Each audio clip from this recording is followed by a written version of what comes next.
अगर हमने कभी किसी का बुरा नहीं किया और न ही किसी का बुरा चाहा है तो साहिब दिल कभी नहीं रोएगा, क्योंकि कर्मा कभी नहीं सोता। जीवन मिलना यह भाग्य पर निर्भर है, मृत्यु होना समय पर निर्भर है, किंतु मृत्यु के बाद भी लोगों के दिलों में रहना अपने कर्मों पर निर्भर है। जैसे एक बच्चा हजारों गायों की भीड़ में भी अपनी मां को ढूंढ लेता है, वैसे ही कर्मा करोड़ों लोगों में अपने कर्ता को ढूंढ ही लेता है। हर किसी को आजादी है अपनी जिंदगी अपनी मर्जी से जीने का, पर आजादी में अपने कर्म को मत भूलना। याद रखना, एक गलत काम आपकी आजादी छीन सकता है। तुम जो भी कर्म प्रेम और सेवा की भावना से करते हो वह तुम्हें परमात्मा की ओर ले जाता है। जिस कर्म में घृणा छिपी होती है वह परमात्मा से दूर ले जाता है। कर्म तेरे अच्छे हैं तो किस्मत तेरी दासी है, नियत तेरी अच्छी है तो घर में मथुरा काशी है। कोई मेरा बुरा करे वह उसका कर्म है, मैं किसी का बुरा ना करूं यह मेरा धर्म है।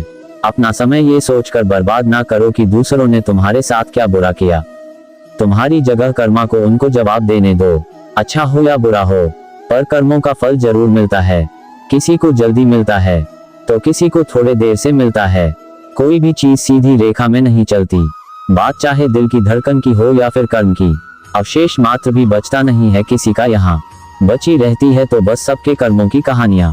तकदीर और नसीब का रोना मत रो इंसान, ये सब तुम्हारे कर्मों पर निर्भर करता है। बुरे कर्म करके अच्छे भाग्य की कल्पना भी बेकार है।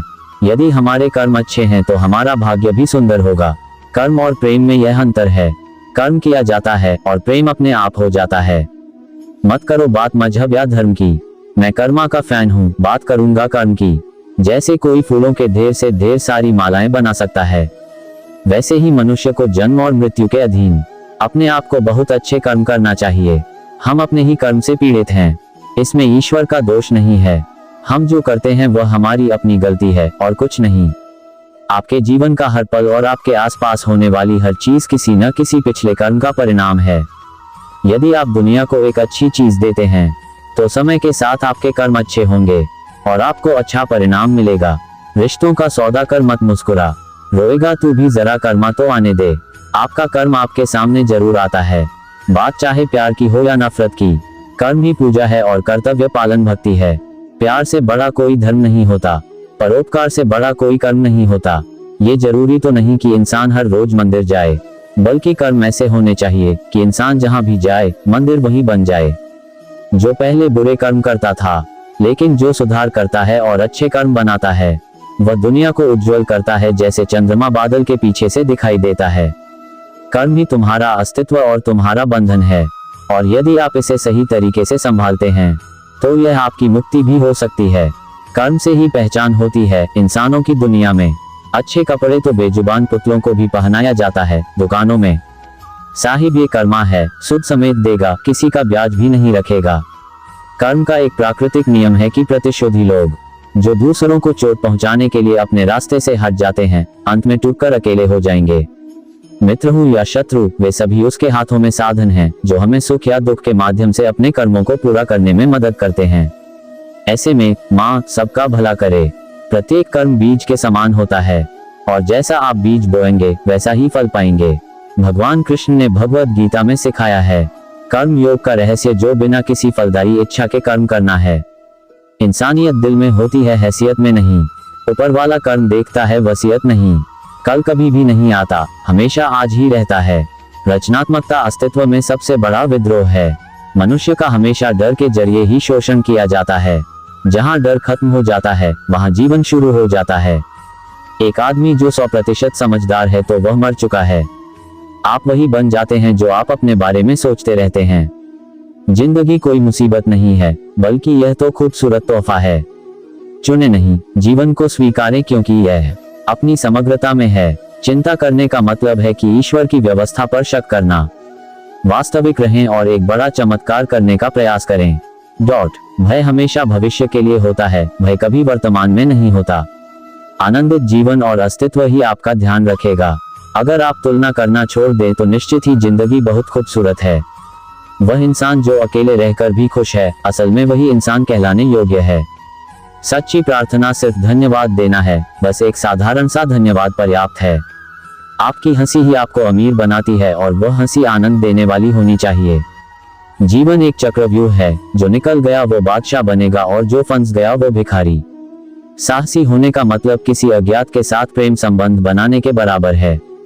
जब प्यार और नफरत दोनों ही ना हो तो हर चीज स्पष्ट हो जाती है। वो लोग जो कुछ भी बनने के लिए तैयार नहीं हैं, प्रेम कर सकते हैं। जब तक आदमी सृजन की कला नहीं जानता तब तक अस्तित्व का अंश नहीं बनता।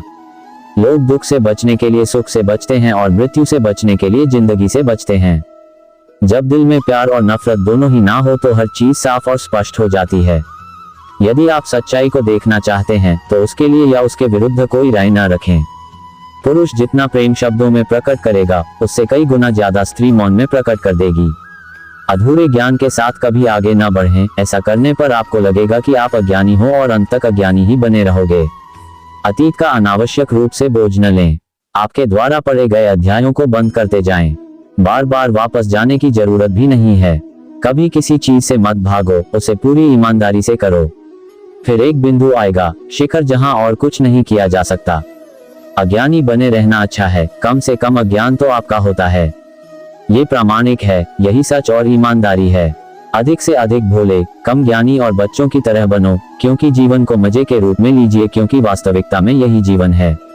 आपका पूरा विचार अपने बारे में दूसरे से लिया गया उधार है। यह उन लोगों से उधार लिया गया है जिन्हें अपने बारे में खुद पता नहीं है। एक ही पाप है इस दुनिया में, किसी दूसरे की स्वतंत्रता को छीनना, क्योंकि दूसरे को बदलना राजनीति है और खुद को बदलना धर्म है। जिंदगी एक ही बार मिलती है तो इसका पूरा आनंद क्यों न लें। निराशा से बाहर आएं और जिंदगी के हर एक पल को खुशी से व्यतीत करें। श्रद्धा मूल्यवान है, पत्थर पर है या परमात्मा पर, ये गौण है। पत्थर पर भी हो सकती है और तब पत्थर भी परमात्मा का काम देने लगता है। वे कहते हैं कूदने से पहले 2 बार सोचो। मैं कहता हूँ पहले कूदो, फिर जितना चाहे उतना सोचो। मैं किसी से बेहतर करूं, क्या फर्क पड़ता है। मैं किसी का बेहतर करूं, बहुत फर्क पड़ता है। जीवन त्रासदी नहीं है, ये एक हास्य है। जिंदा रहने का मतलब है कि हास्य का बोध होना। सारी शिक्षा व्यर्थ है, सारे उद्देश्य व्यर्थ हैं अगर वे तुम्हें अपने भीतर डूबने की कला नहीं सिखाते। सवाल यह नहीं है कि कितना सीखा जा सकता है, बल्कि सवाल यह है कि कितना भुलाया जा सकता है। यदि आप खुद अपनी कंपनी का आनंद नहीं लेते हो तो और कोई उससे आनंदित कैसे हो सकता है। मनुष्य खुद ईश्वर तक नहीं पहुंचता है, बल्कि जब वह तैयार होता है तो ईश्वर खुद उसके पास आ जाते हैं। एक गंभीर व्यक्ति कभी मासूम नहीं हो सकता है और जो मासूम है वह कभी गंभीर नहीं हो सकता। परिणाम पाने के लिए आसानी से आगे बढ़ते रहो, भगवान के आदेश से ही सभी कार्य पूरे होते हैं। प्यार एक पक्षी है जिसे आजादी पसंद है और उसे बढ़ने के लिए पूरे आसमान की जरूरत होती है।